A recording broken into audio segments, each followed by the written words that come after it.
Hi everyone, welcome to Commerce Guide. I hope all are being well.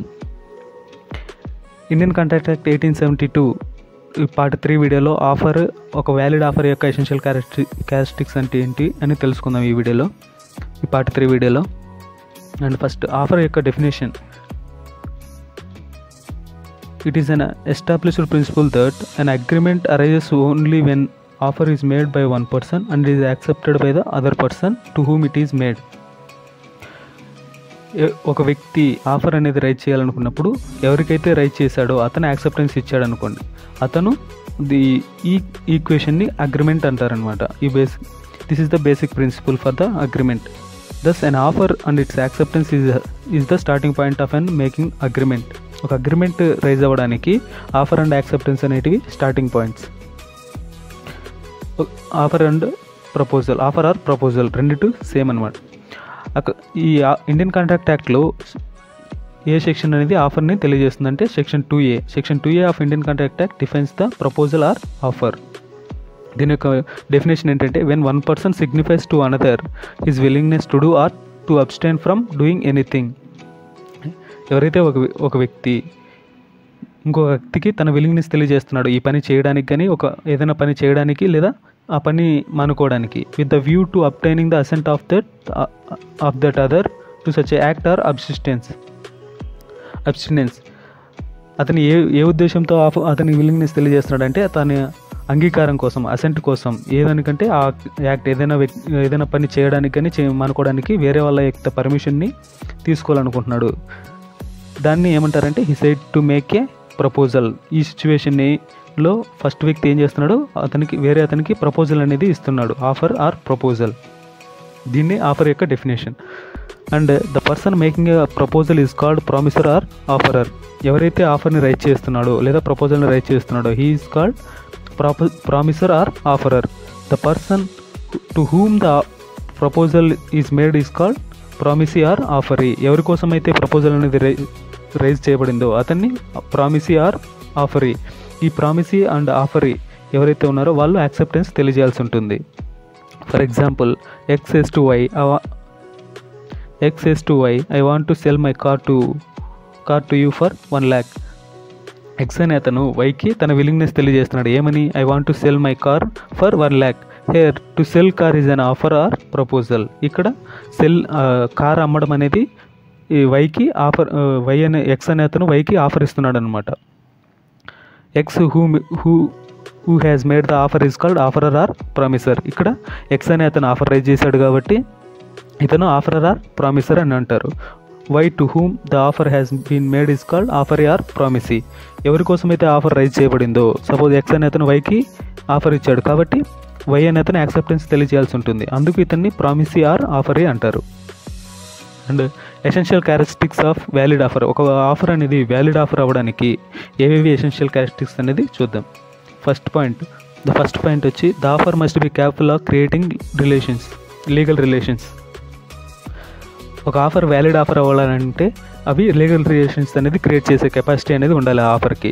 The offer must be intended to create a legal relationship among the parties. ఎవరైతే ఆఫర్లో involve అయి ఉన్నారో ఇద్దరు, వాళ్ళకి legal relationship అనేది create అవ్వాలి. If the party have agreed that the breach of agreement would not confer any right or any either party to go to the court of law for enforcing the agreement will not be a valid offer. ఆ agreement టర్మ్స్లో ఏవైతే offer టర్మ్లో ఎవరైనా ఒక వ్యక్తి వాళ్ళిద్దరిలో ఆ breach of agreement అనేది జరిగినప్పుడు అతనికి లీగల్ రైట్స్ క్రియేట్ అవ్వకపోతే it is not a valid offer. అంటే అతనికి కోర్టులో ఇష్యూ చేసుకునే కెపాసిటీ లేకపోతే ఆ ఆఫర్ యొక్క టర్మ్స్లో దీన్ని valid offer, it is not a valid offer. And the offer must be certain, definite and not vague. Offer యొక్క టర్మ్స్ ఏవైతే ఉన్నాయో ఆఫర్లో అవి సర్టైన్గా ఉండాలి, డెఫినెట్గా ఉండాలి అండ్ నాట్ వేజ్. అంటే కన్ఫ్యూజ్ చేసే విధంగా ఉండకూడదు.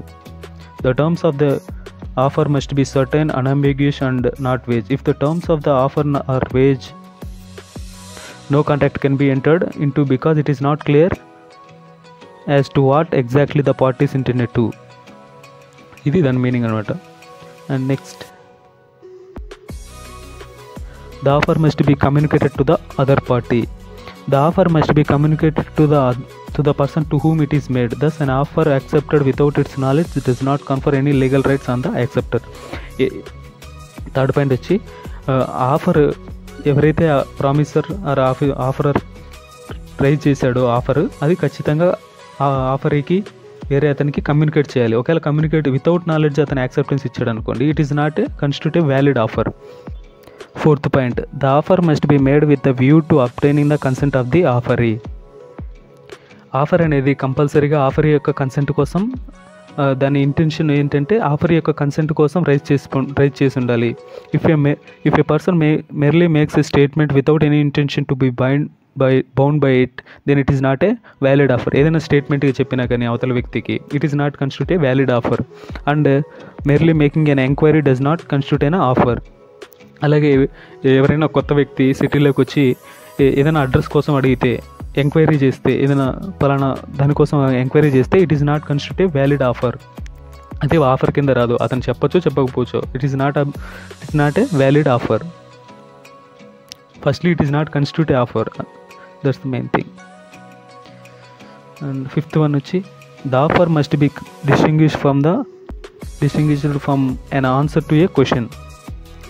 Fifth point, the terms of an offer should be clear so that there is no confusion whether it is a valid offer or an answer to a question. An answer to a question cannot be taken as an offer.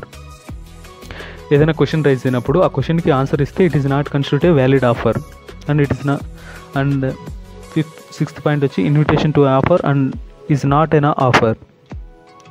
ఏదైనా ఒక shopping మాల్కి వెళ్ళినప్పుడు అక్కడ price tags అనేది ఇస్తారనమాట, catalogues, price tags and display of goods, వీటన్నిటిని invitation to offer అంటారు. It is not a main offer. అంటే invitation to offer it is not constitute a valid offer. Price list, catalogues, display of goods in a show window, tenders, advertisements, prospectus of an agreement and actioneer's request for the bids, etc. are the instance of invitation to offer. In case of an invitation to offer, there is no intention one part of the person sending out the invitation to obtain the assent of the other persons to such invitation. And next, seventh point, the offer must be distinguished from mere statement of intention. The terms of an offer should be clear so that there is no confusion whether it is valid offer or mere statement of intention. Such statement of declaration merely indicates that an offer may be made or invited in future. Offer అనేది ఎప్పుడు ఆ స్టేట్మెంట్కి offer యొక్క terms అనేవి ఎప్పుడు Meyer statement, ఆ స్టేట్మెంట్కి డిఫరెంట్గా ఉంటాయి అన్నమాట. There is no confusion whether it is a valid offer or mere statement of intention. Offer యొక్క టర్మ్స్ అనేది కంపల్సరీగా ఆ స్టేట్మెంట్కి బియాండ్ ఉంటాయి. Such statement or declaration merely indicates that the offer may be made or invited in future. Maybe ఒకవేళ ఆ statement ఏదైతే ఉందో అది ఫ్యూచర్లో కానీ మనకు ఆఫర్ రైజ్ అయ్యేట్టు ఒక అష్యూరెన్స్ ఉంటుందన్నమాట. Special conditions attached to an offer must also be communicated. Eighth point, in such cases the rule is that the party shall not be bound by the conditions unless the conditions printed are properly communicated. ఎవరైతే offer rise చేస్తున్నారో promissory are ఆఫరీ is communicated, ఏవైతే offer లో ఉన్న terms and conditions totally అని ప్రామిసీకి ఆఫరీకి కంపల్సరీగా అతను communicate చేయాలి. ఒకవేళ without knowledge offeree or promisee offeree accept చేస్తే it is not constitute a valid offer. And next, the offer may be positive or negative. Offer to do something is positive offer and an offer not to do something is a negative offer. ఏదైనా ఒక పని చేయడానికి offer rise అయితే దాన్ని positive offer అంటారు. ఒకవేళ ఏదైనా పని చేయకూడదు అంటే ఈ పని చేయకుండా ఉండడానికి ఏదైనా ఆఫర్ రైజ్ చేస్తే దాన్ని నెగిటివ్ ఆఫర్ అంటారు. Offer may be expressed are 10th వచ్చి the offer may be expressed are implied. An offer which is expressed by words, written or spoken is called express offer. The offer which is expressed by conduct, it is called implied offer. Offer అనేది వర్డ్స్తో కానీ return కానీ పలకడం spoken వరకు rise అయితే దాన్ని express offer అంటారు. అలాగే conduct ఏదైనా సైన్స్ ద్వారా కానీ సైకిల్ ద్వారా అలాగే హ్యాండ్ మూవ్స్ ద్వారా ఇలా వీటి ద్వారా రైజ్ అయిన ఆఫర్ని ఇంప్లాయిడ్ ఆఫర్ అంటారు. అలాగే 11th పాయింట్ నుంచి the offer may be specific or general. Specific అంటే ఏదైనా సర్టెన్ గ్రూప్కి మాత్రమే, ఈ గ్రూప్ వాళ్ళే, సపోజ్ 2 జెండర్స్ అనుకోండి, మేల్ ఆర్ ఫిమేల్, ఈ ఓన్లీ మేల్కి మాత్రమే ఈ ఆఫర్ అనేది వర్తిస్తుందంటే ఇట్ ఈస్ ఏ స్పెసిఫిక్ గ్రూప్కి మాత్రమే. అలాగే జనరల్ అంటే టోటల్ అందరికీ.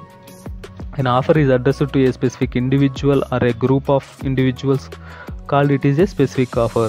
When an offer is addressed to an unascertained body of individuals or to the public at large, it is said to be general offer.